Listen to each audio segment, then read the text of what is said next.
Hello and welcome to episode 51 of the Giddy Knits podcast. As always, I am Helen and I am coming to you from Dundee in Scotland, where I live with my husband Tom and my two boys, Arthur, who is 6, and Jasper, who is 3. I always have to think really hard about their ages. For those of you that are new, welcome. I hope you enjoy what you see. And for those of you that are returning, thank you so much for coming back and watching again. For those of you that are new, I am the dyer behind Giddy Yarns, and this is my knitting podcast where I share predominantly knitting progress and kind of projects that I'm working on. I can't talk this week, clearly. Occasionally there's a bit of crochet and occasionally there's a bit of other crafts. Just depends what I'm working on at the moment. But yeah. Where can you find me? Let's let you know that, shall I? So outside of YouTube, where you've obviously already found me, so I don't really need to explain that one. On Instagram, you can find me as Giddy Yarns, and that is predominantly my work account. So that's where you can kind of keep up with shop updates and anything to do with my yarny business. And then more personally, you can also find me as Giddy Helen. And that is my kind of personal account where I share knitting, but also sort of family stuff and things like that as well. Oh, something dropping through the postbox. Letterbox, you know what I mean. You can also find my hand-dyed yarn on my website, which is www.giddyyarns.com, nice and simple. And Ravelry, I am on Ravelry as Giddy Helen. I don't tend to use the social side of Ravelry particularly. I just haven't quite got my head around it. So if you are the type of person that friends people on Ravelry, then by all means friend me, but don't be offended if I don't friend you back. I just haven't quite worked out all the social side of Ravelry, basically. But we do have a Ravelry podcast group, and that is the Giddy Knits podcast group on Ravelry, obviously. How many times can I say Ravelry in the space of 5 minutes? So head over there. And yeah, we have various threads in the group. Right, I think that's everything. What have I got for you this week? So I'm going to start off with a little announcement. I've got a finished object to share. I've also got, I'm going to talk a little bit about a work in progress. I've got some blanket progress to share. I've got a tiny bit of yarny goodness, and then I'll finish up with a bit of shop news as always. I am imagining that this is going to be a slightly shorter episode this week because I've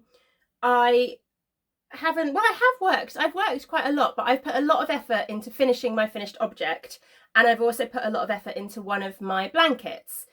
So I've not worked on lots of things, and I haven't cast on anything new. So I feel like I have less to share with you. But that's fine. Sometimes, you know, that happens. So let's get into it, shall we? Okay, announcements.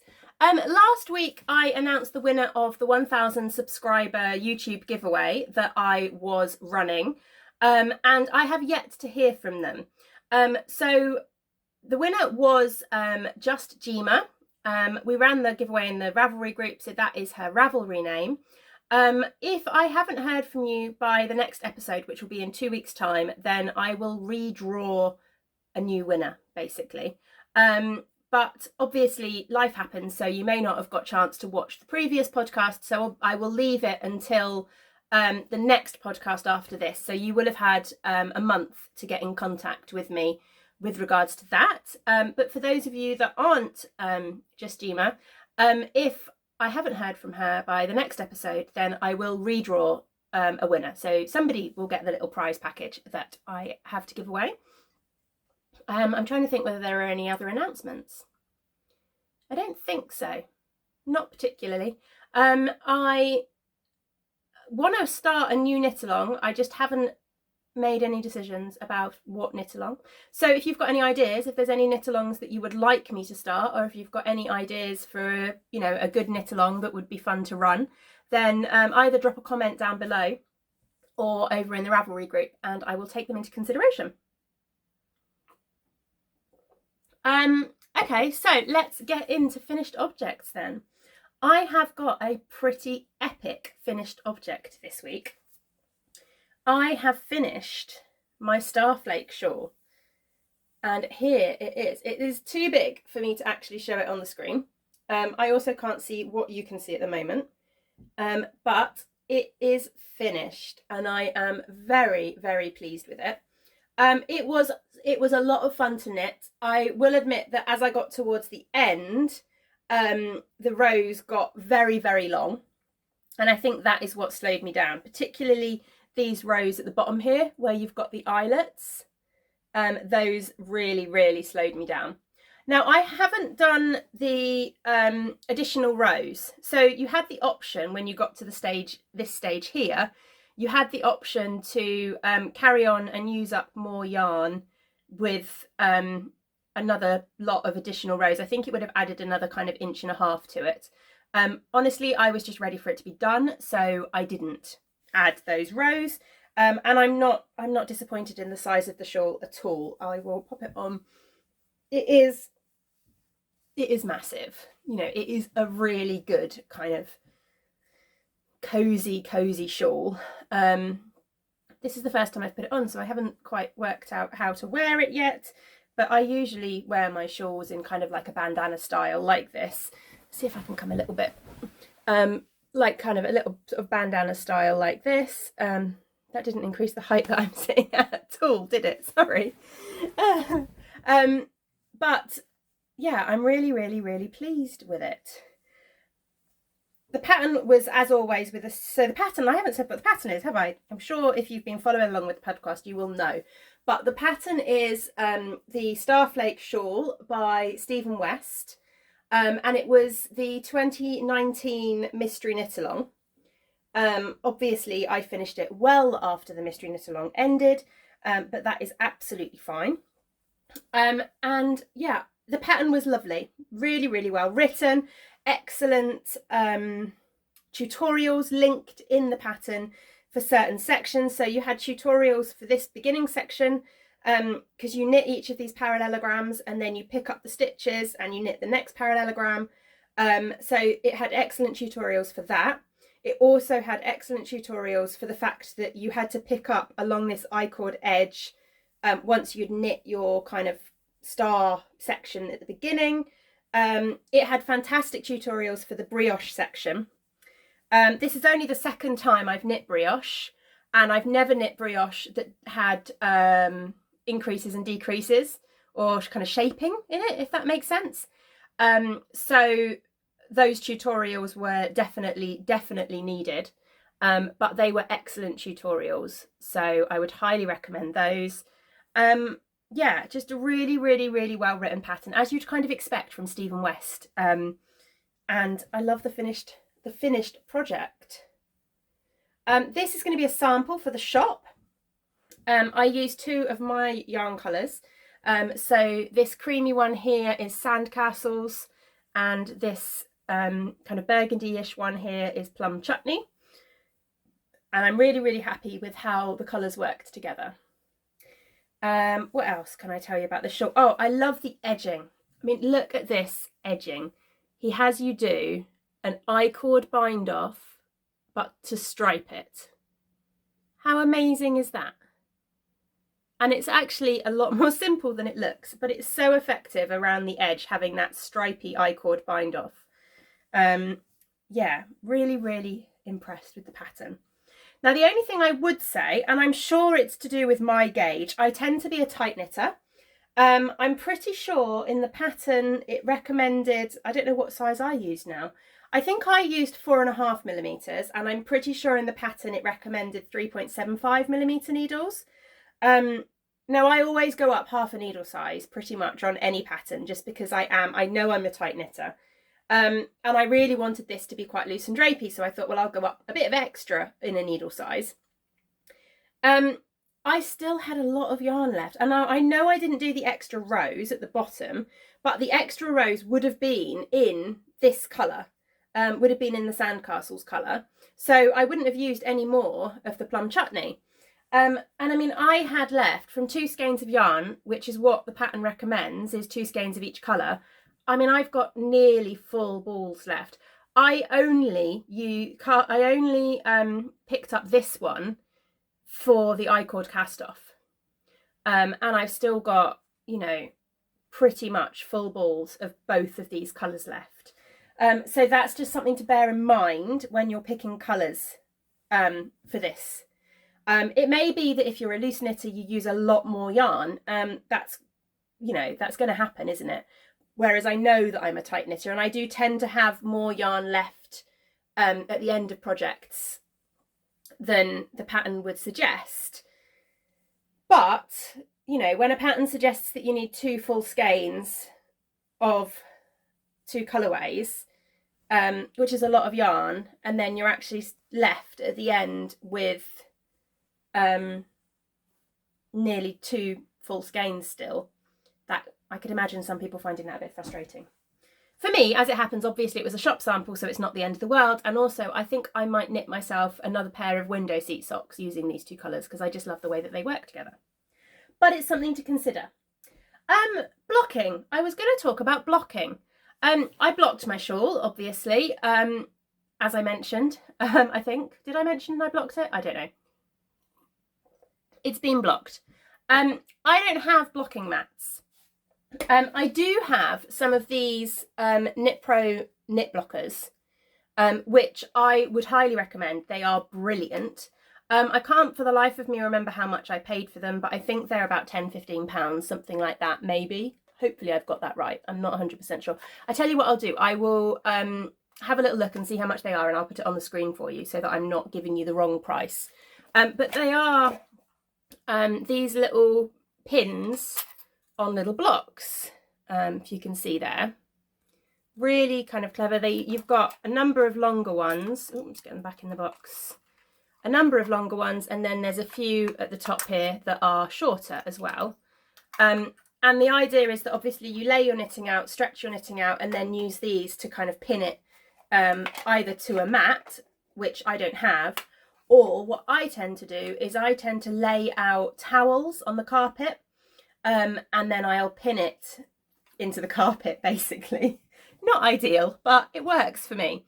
I'm also, obviously, I'm lucky enough that I have a spin dryer so like a standing spin dryer. You will have seen it if you've watched any of my vlogs. I have a spin dryer which I use for my yarn for work so that it dries quicker. So any kind of big knit projects like this, once it's had a bit of a soak, I can stick it in the spin dryer, which means that it will dry a lot quicker than it would do if you were putting it down really wet. But, you know, if you haven't got blockers, that's what I used to do, and I still do, put it on towels. And before I had the blocker, these things, I used to just pin it with normal dress pins, and it worked fine.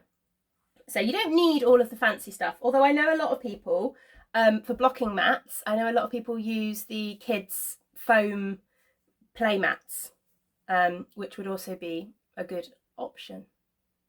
Anyway, right, let's move on. That was my massive finished object, and I am super pleased with it.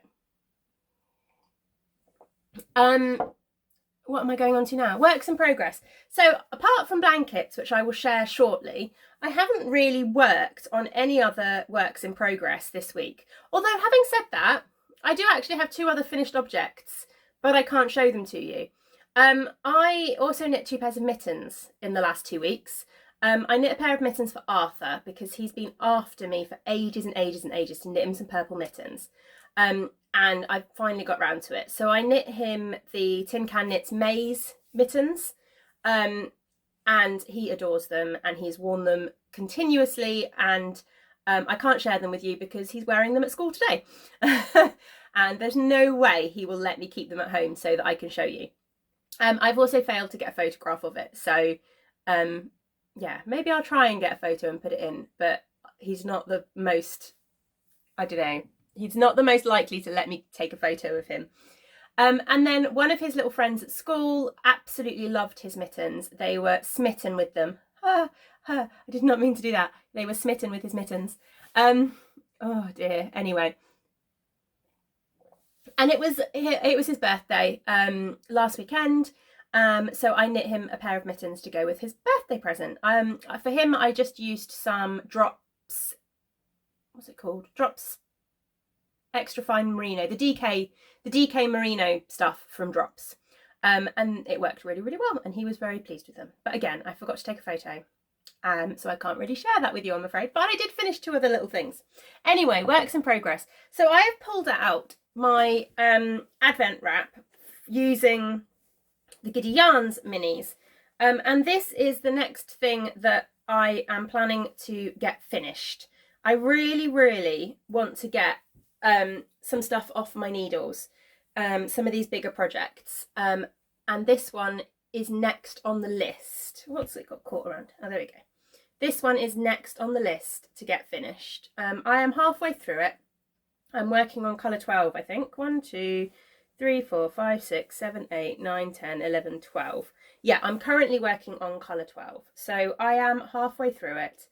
And I just need to get it done, really.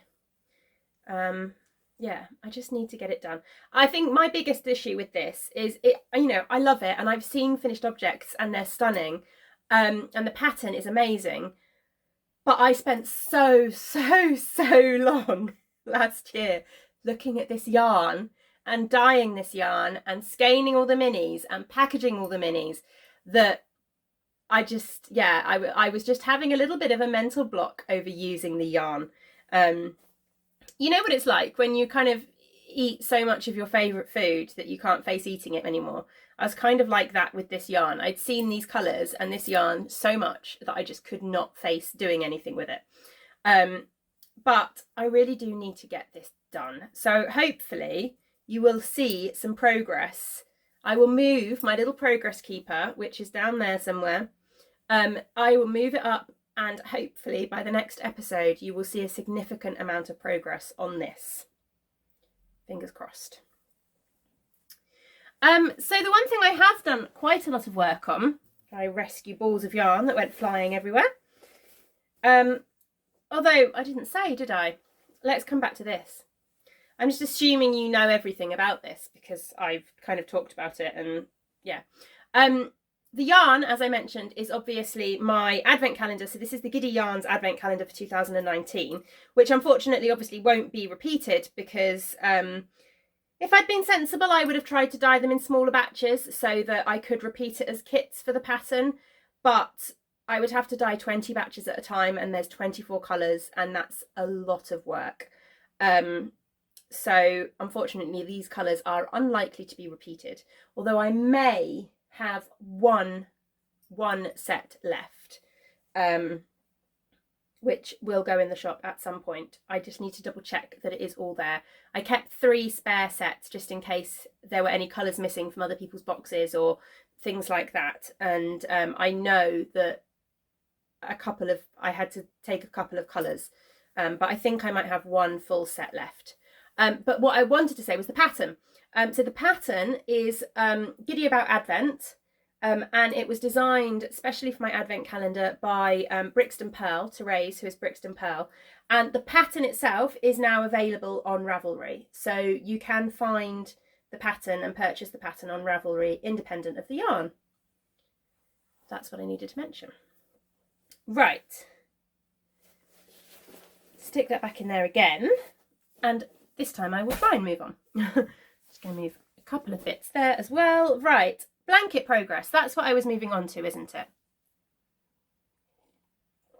So I have finished all the squares, living in my lovely Nightmare Before Christmas bag from Jessie Marie Makes, which seemed appropriate because it's a Christmas project. I have finished, if I can get them all out, all the squares for my what I'm calling my advent blanket. So the yarn I'm using, whoops, I've just dropped one on the floor.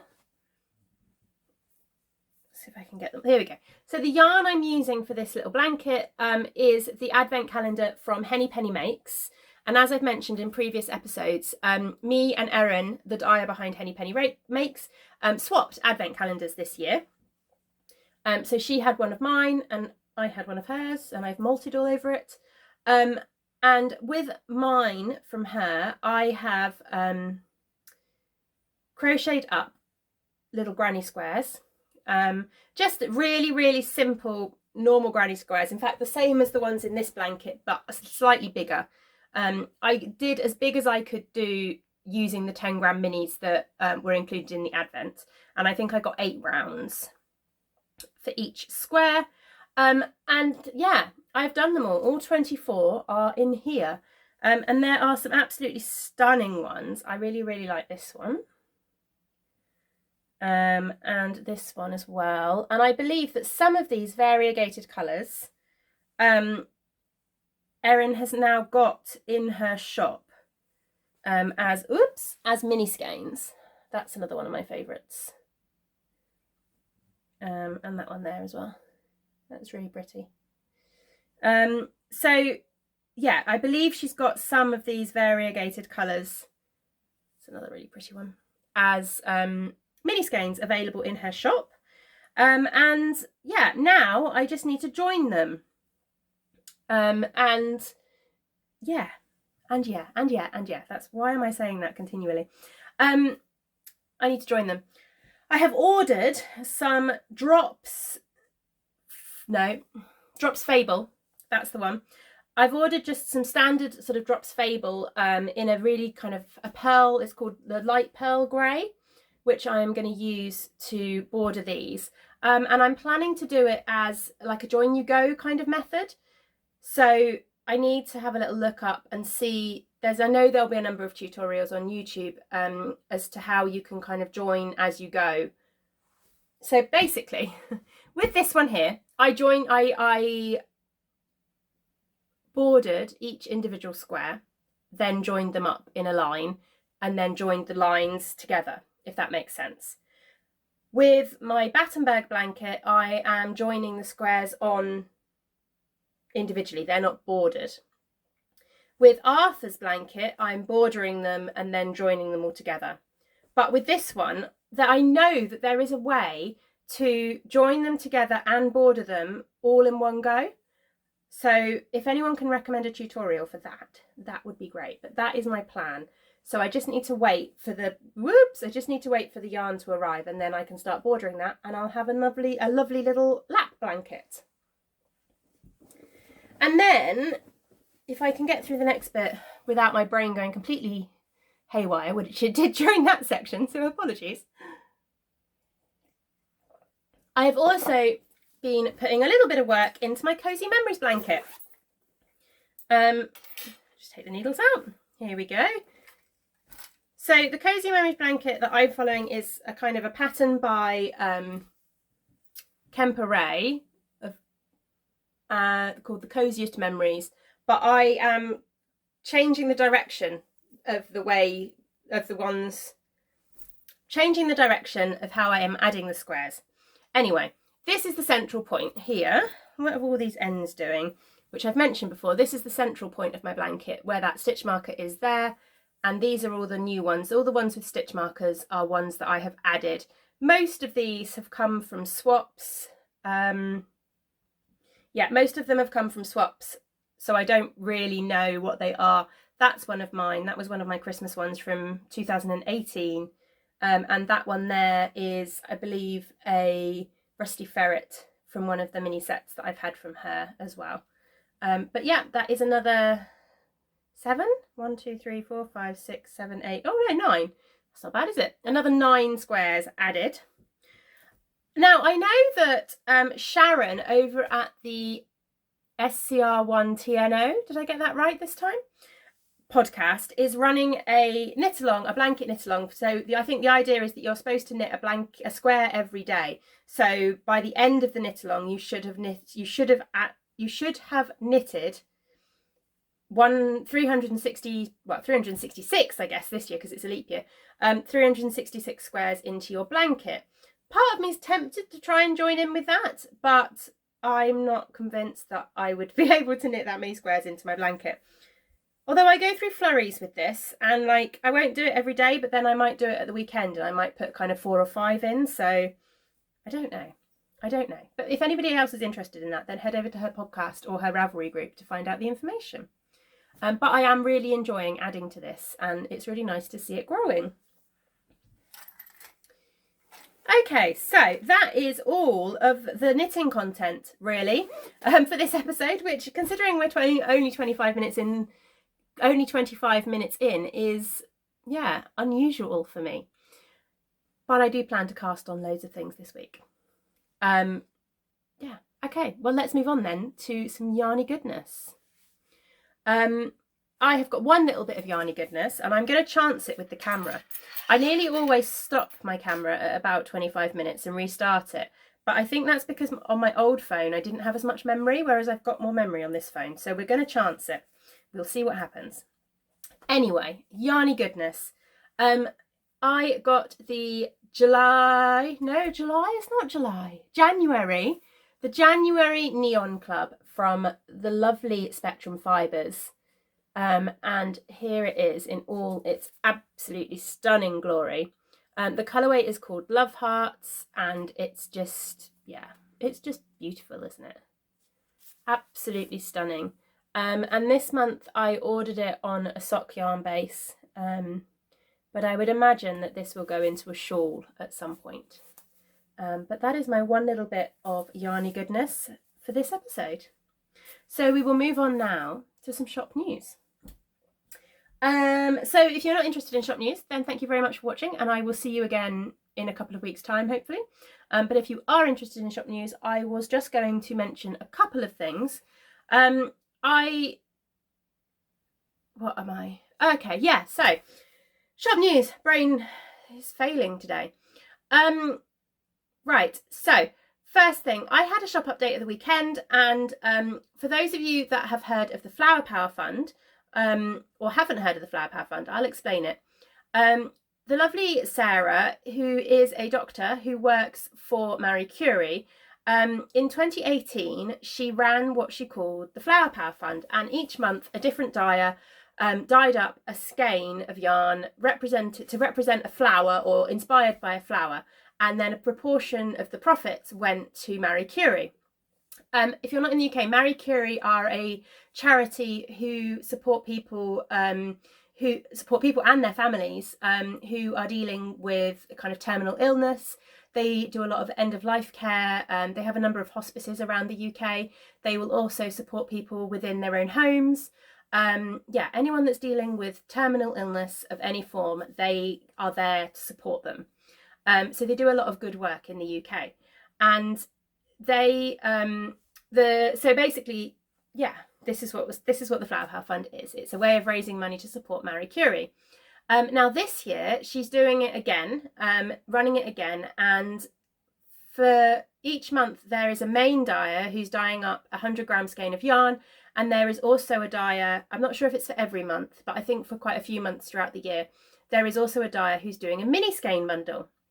And for February, I am the dyer doing the mini skein bundle. That was a really long-winded way of saying that, but hopefully that made sense. So I don't actually have a mini skein bundle to show you physically, but I will pop a picture up on the screen of what the mini skein bundle looks like. I used crocuses as my inspiration, and I've dyed up 5 20-gram minis kind of inspired by crocuses in a little bundle. The ready to ship ones sold out very, very quickly, but I have put up pre-orders, and there are still some pre-order slots available. I am going to dye up the whole batch of pre-orders, and if there's, oh, pardon me, that's too much tea too quickly. If there's any spares left over once I've dyed up all the pre-orders, then they will also go in the shop. But they will be available hopefully throughout most of February. They'll be available to pre-order. I will get a little bit limited with time as to how many more pre-orders that I can do. I need to bear in mind that we don't really have half term in Scotland, but Arthur gets like a long weekend. He has a Thursday, Friday off, then the weekend, then a Monday, Tuesday off, towards the middle of February. So that actually takes out 2 of my kind of full work days as well as 2 of my afternoons. So I will be limited by that, and I will also need to start prepping for Yorkshire, so Yorkshire Yarn Fest in March. So I might be a little bit limited. So if you want to get your hand on a set of the Crocus minis, then get your pre-order in quickly. That's what I'm trying to say. The other thing I wanted to share with you was that the February Nostalgia Club is currently listed. The listing stays open until the 15th of February. And I was going to share with you now the March. No, what am I on about? I was going to share with you the January club. So this will be a spoiler. So if you've not received your club, which hopefully most of you will have done, unless you're international, you know, you might not quite have received yours if you're international, but everyone in the UK will definitely have received theirs by now. If you haven't, then don't watch anymore. It's pretty much the last thing that I'm going to share. So you won't be missing anything if you just turn off now, and I will see you all again in a couple of weeks' time. But with my Nostalgia Club, I am dyeing a 100-gram skein inspired by one specific thing from the decade that we're exploring, and also a mini skein set. So the January club was the 1900s, so 1900 to 1909 was the decade that we were exploring, and the main colourway was this one here. So it is kind of a tan coloured base with some lovely sort of brown and sandy coloured speckles, and there's also some speckles of greens and blues in there as well. And the colourway is inspired by the Wright Flyer, as in the aeroplane that the two Wright brothers flew for the first time. And see, my brain has gone completely blank now. I really did all the research and I wrote out all the little information sheet, and now I can't even remember the date. I think it was 1908, and I had all kinds of times and information on how long it flew for and all of that kind of thing that I sent out with the club. But basically, it was the Wright Flyer was the first powered aeroplane to take off at all. To be fair, it didn't take off for very long. I think its maximum was about 59 seconds that it managed, and it didn't travel very far either.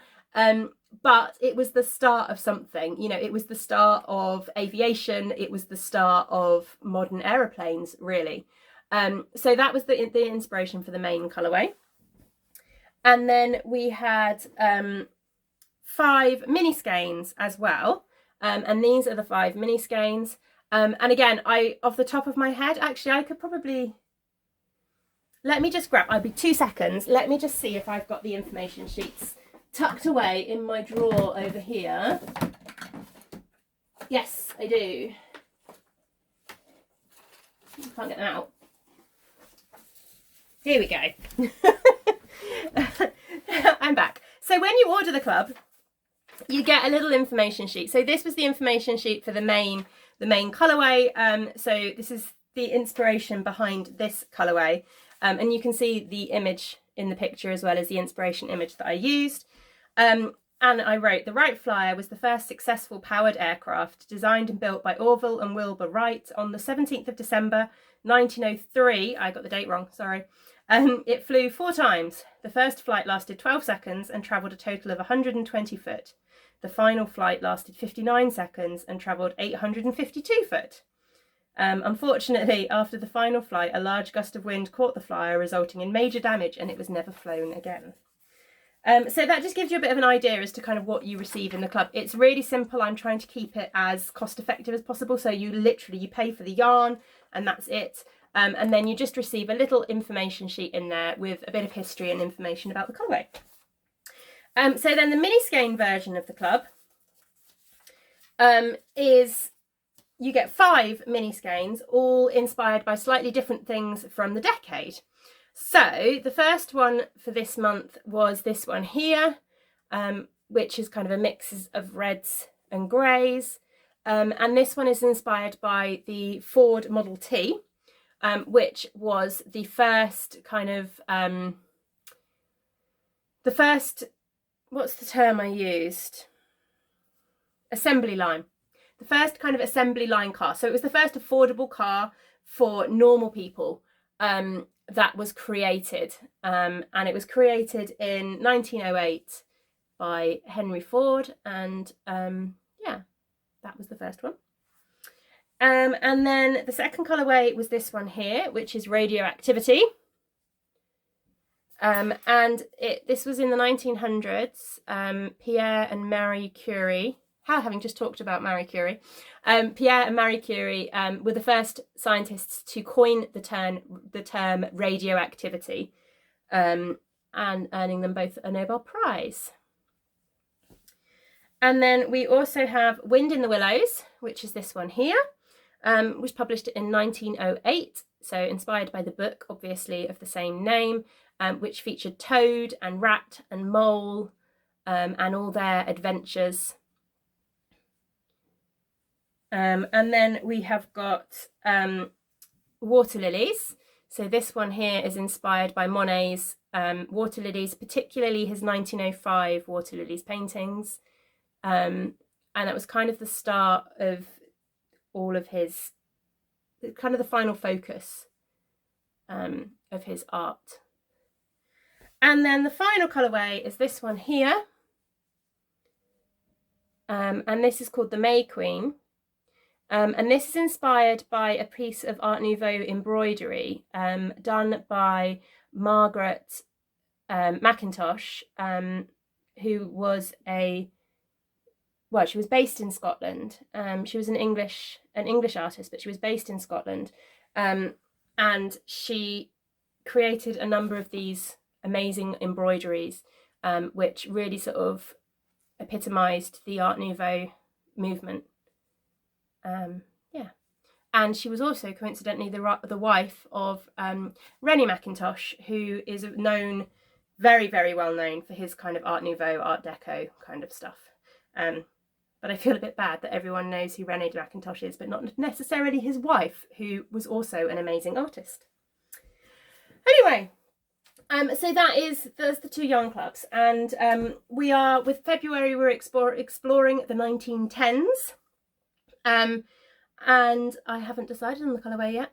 So I'm doing my research at the moment to pick out kind of main events and things that happened. But it gives you a little bit of an idea as to where I get all the inspirations and things like that from with the decades. Anyway, I'm looking around to see if there's anything else to share with you. There isn't.